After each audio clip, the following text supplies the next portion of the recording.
Let's bring in Bob Grove, talk some hockey now. Bob, welcome. Always a pleasure, my friend. Steve, great to be on with you as always. All right. So tough times. We'll get to the personnel questions in a moment. But in watching last night, this will be two parts, just the overall play by the Pens and also the job Tristan Jarry turned in last night. Well, the overall play by the Pens was pretty darn good. Yes. You're on the road in Game 7, and you've got another 6 minutes to go, and you're going to win the game. Yep. But, holding leads has been their Achilles heel in this series. They had a lead in Game 5. They had a lead in Game 6. Both of those were of 2 goals, 2-goal leads. And then in Game 7, they had a 3-2 lead with 6 minutes to go, and they lost all 3 games. So, their special teams had been a big issue and came through for the most part. The power play produced 2 goals last night. The PK, killed the first 3 and then gave up the 1 in overtime. So right. It was, it's the second season in a row the Penguins have basically outplayed their opponent and lost in the first round. But they, you gotta protect leads. You can't win in the playoffs if you don't know how to close games. Jarry was very good. Yes. He hadn't played in a month. He obviously, if you watched the game, you could see he was laboring a little bit. Yep. He did everything he could. He battled, so he had no complaints at all about Tristan Jarry, and Mike Sullivan made the right call to play him. No question. Agree with all of that. Not having, subtly, not having Dumoulin really hurt in the series, I thought. Well, it did. There's been a lot of talk in Pittsburgh this season about Dumoulin. His game's fallen off. He's not as dependable as he's always been. I personally feel like he's still good. I would agree to it to a degree that I think he got hurt a couple of years ago, and for me, he's sort of never been the same. His decision making hasn't been the same. I'm not sure what happened, but to your point, when you take, it doesn't matter if you're saying Brian Dumoulin did not have a great season, so you didn't miss him when he left the lineup. That's completely, for me, the wrong approach, because that's your top defensive pair.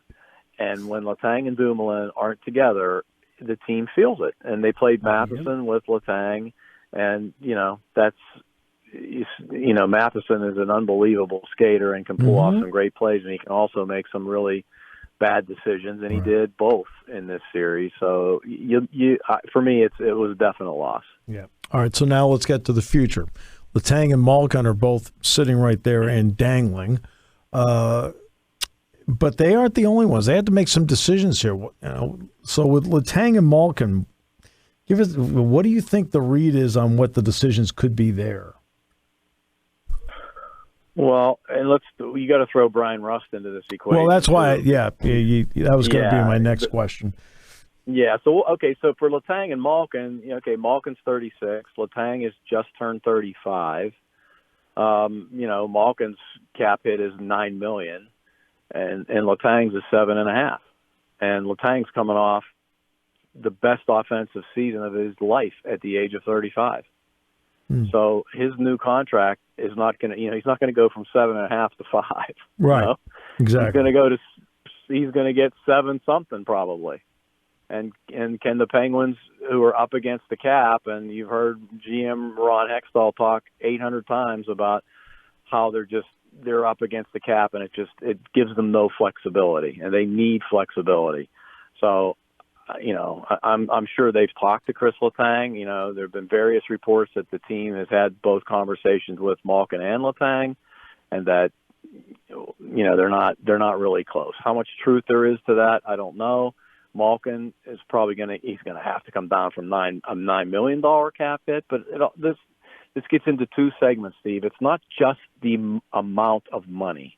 No. Also, how many years are you going to sign for? Exactly. That's the other piece, right? So if Kris Letang has in his mind, hey, I want to play another 5 years at $7 million, I don't think it's happening. And if Evgeni Malkin is thinking the same thing, I don't think that's going to happen. He's going to have to probably come down into the $7 million range if he wants to stay.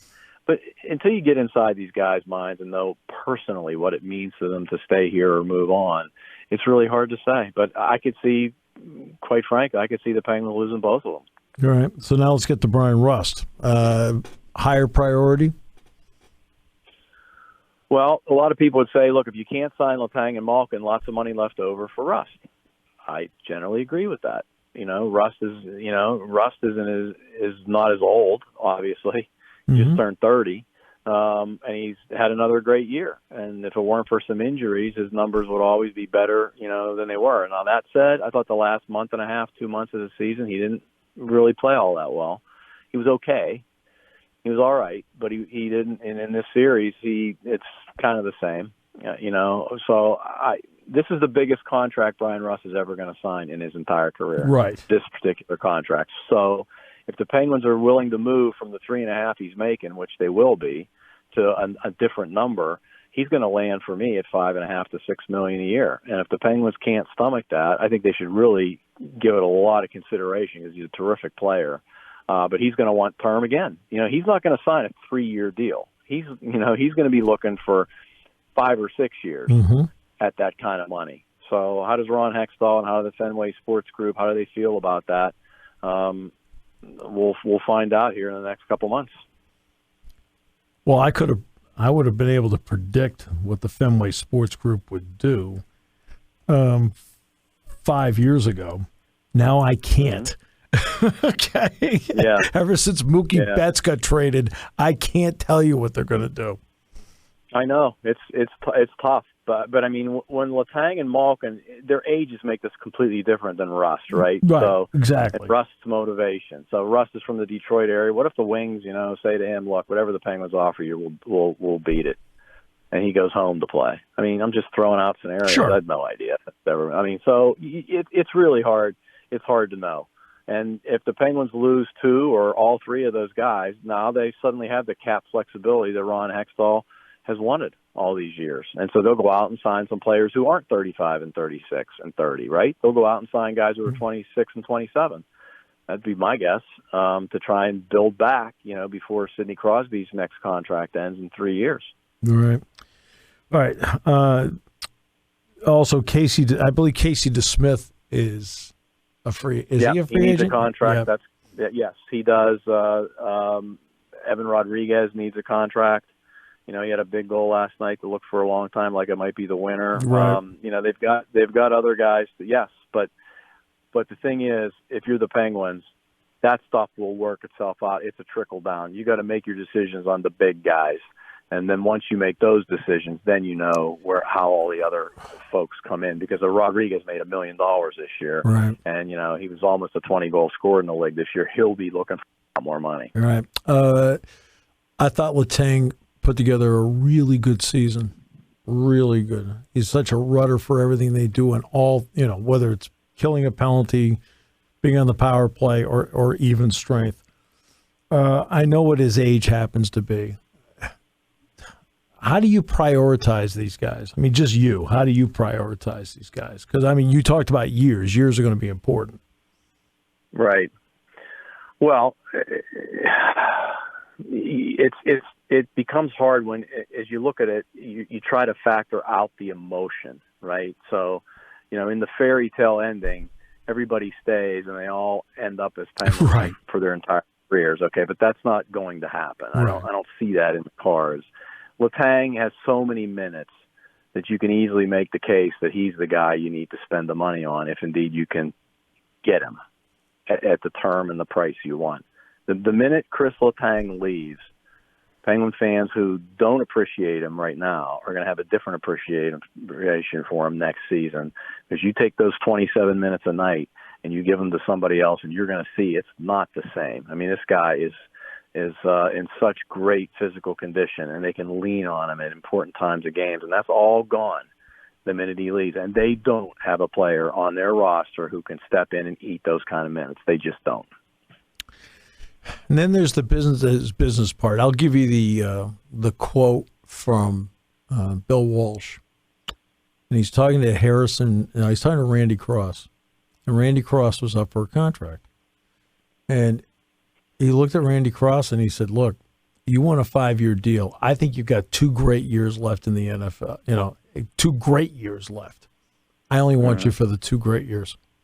All right, now, from a management point of view, from the cold point of view, that's how they feel. It's the emotion part is where you give him the 5 years. And that's. Do you have any read on Ron Hextall as to what kind of, how he views such things? I mean, from an emotional point of view, because, or is he a guy that can look at somebody and go, nope, I only want you for your 2 best years? Yeah, he's going to be that guy. Yep. He's absolutely going to be. He's going to be that guy. He's going to be the guy who doesn't bring the same level of emotion to this because he's only been around for a little over a year.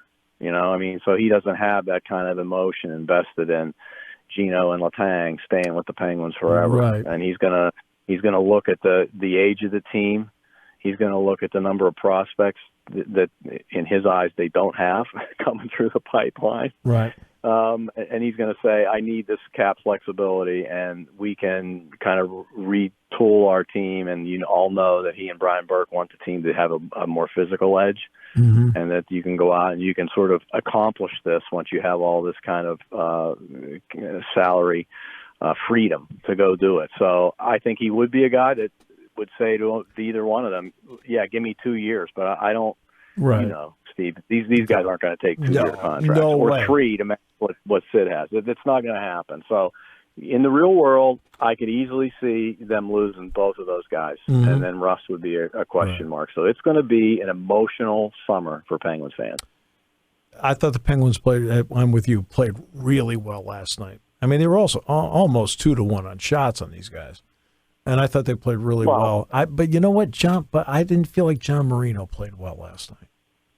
And I'm not pinning it on one guy. Just he had the giveaway on the tying goal. He just kind of stepped aside on the winning goal. It's like, geez. Yeah, he had all that. I know. I mean, I tell you what, he and Pettersson had a great series. Oh, they were outstanding. They both. And Pettersson, got involved in the play with the helmet coming off that cost them on the tying goal. And so there was that. But those guys had a great series.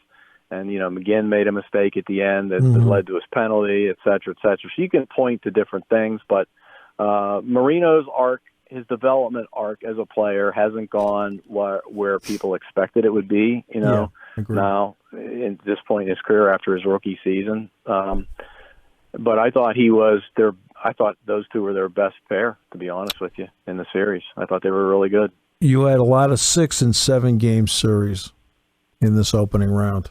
I mean, Penguins and Rangers had to go to overtime in Game 7. Calgary and Dallas had to go to overtime before the Flames won last night. What does that tell us about the balance of the NHL when you have this many series that are that close and hotly contested? Well, it's great for fans, is it not? Oh, it's awesome. Absolutely. I love watching fans because anyone who thought Dallas could come anywhere close to making this a series, the only person who thought about it was Jake Ottinger, the goaltender, who was out of this world in that series. Yes. He was incredible. But, yeah, it says a lot. It says, we talk a lot about that parity and that first round being so hard to get through, and it's true. Although, this year the teams at the bottom were pretty far from, some of the teams were a lot farther out of it than I think we've seen in past years. Yes. And, the other thing that people bring up is it's the same teams. Like the teams at the bottom are, for the most part, like we didn't expect the Islanders, of course, to miss, and they did because of everything that went on with their season. But, yeah, it's what makes the first round so much fun. And, other than the Avs, walking over Nashville, who didn't have their number one goaltender, it's been a lot of fun to watch for sure. Well, I'm not surprised Montreal has the first overall pick because I don't care if they got to the Stanley Cup final last year. I didn't like them last year either. So that was just me. I didn't like Montreal last year. Well, yeah, I know, and so they got the chance to get Shane Wright and get the thing rebuilt here. The draft's in Montreal this year for the first time in decades, I think it is. Yeah, they got the number one pick. It's going to be interesting to watch how that all unfolds. But yeah, there's a lot of work to do for Marty St. Louis up in Montreal for sure.